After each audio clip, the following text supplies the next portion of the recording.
Shalom, family. Welcome to another episode of Ask the Elders. This question, an interesting question actually, was by Linda Sadifer. This morning, as my grandson and I were on our way to do some errands, he said, "Grandma, is Jesus real?" He really caught me off guard a bit, and more than anything, I certainly want to be able to answer questions like this. It seems very simple to say, yes, he is. However, he has another name, which is Hebrew. That name is Yahusha. Some say Yahushua, and some say Yahshua. Or this was my response. However, may I ask the question, is Jesus real? And is he and Yahusha the exact same person? Or is there a very distinct difference in their person? Thank you, elders, for delivering in the truth to such questions like this. This question, quite honestly, has different variables to it. The person that actually did the things that were written of in the New Testament, known as the Son of Yahuah, the Messiah, he was a real person, just as the scripture outlines. The thing is that the name of the Messiah was changed. There's a little history of this, because originally it was written 216 times in the Tanakh as Yahusha. 2 times it was written as Yahushua. Now, when they went into Babylonian captivity, the Hebrews I'm speaking of, they came out with a different name. The name of the Messiah that was being referenced was changed to Yahshua, the Aramaic name. And this is the name that was transliterated, which means sounds similar to or sounds like Jesus in Greek. Then, of course, it went into Latin as Jesus. And then in the 16th century, when the letter J entered the English language, the name Jesus appeared. Now, the question, is he real? Is he the same person?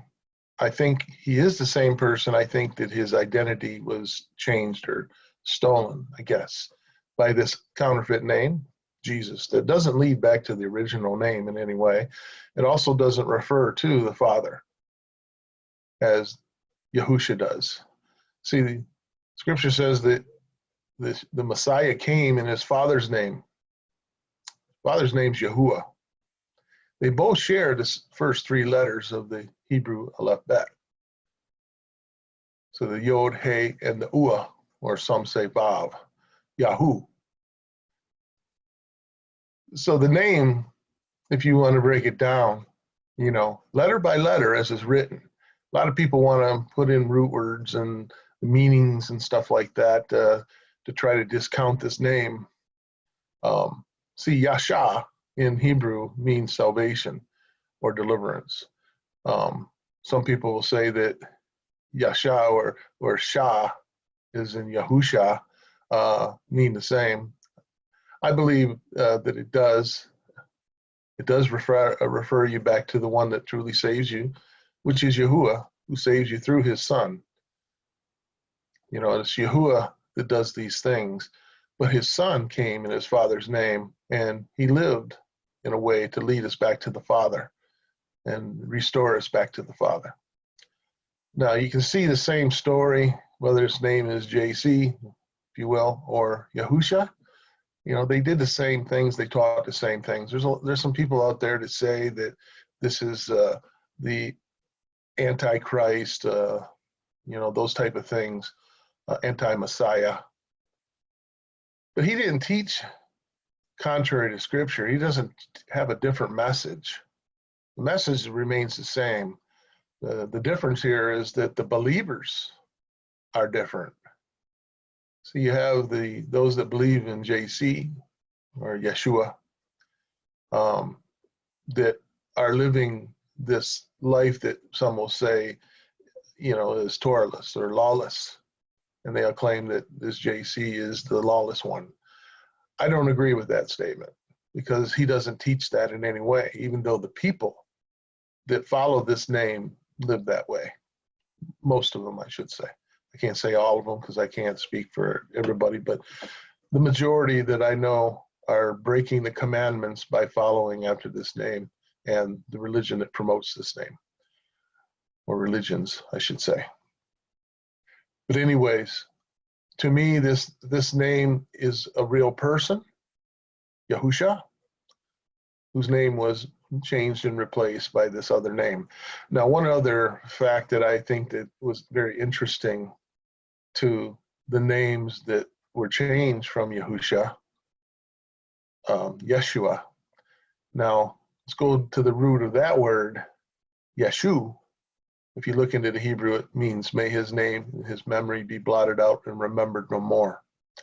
That's a very scary concept if you think about that. If there's only one name that's been given unto men by which we should be saved, then there's only one name.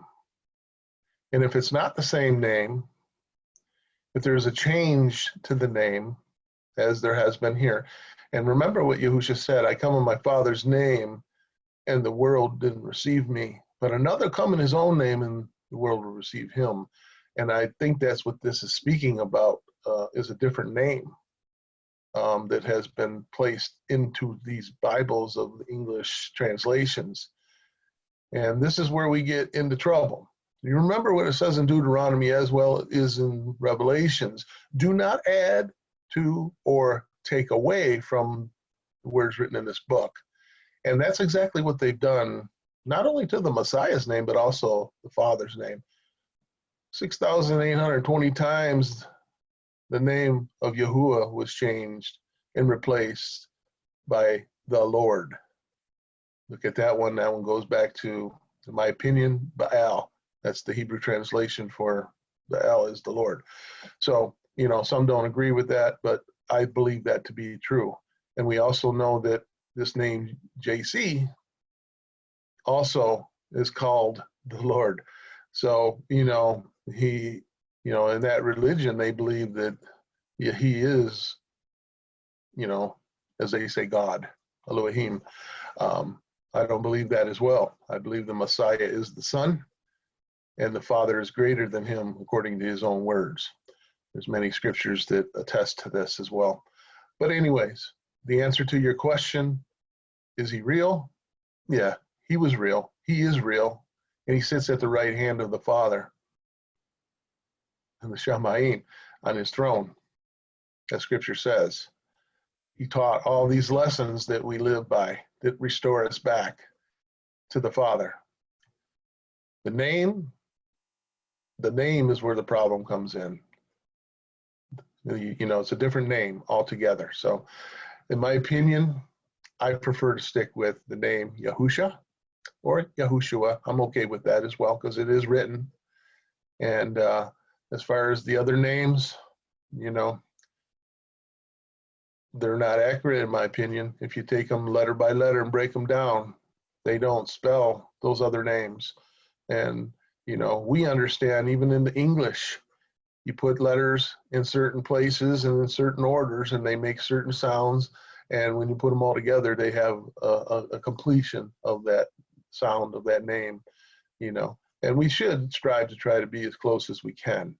Now, do I think that it's imperative that you say it exactly right, the right pronunciation? No, I don't know that it's that serious that we can mispronounce it and be in error, because it ultimately comes down to, are we following the examples and the teachings that he gave us? Do we believe in him and that he is the one that Yahuah, raised from the dead and placed at his right hand that gave him authority over the kingdom of Yahuah? That to me is the most important thing.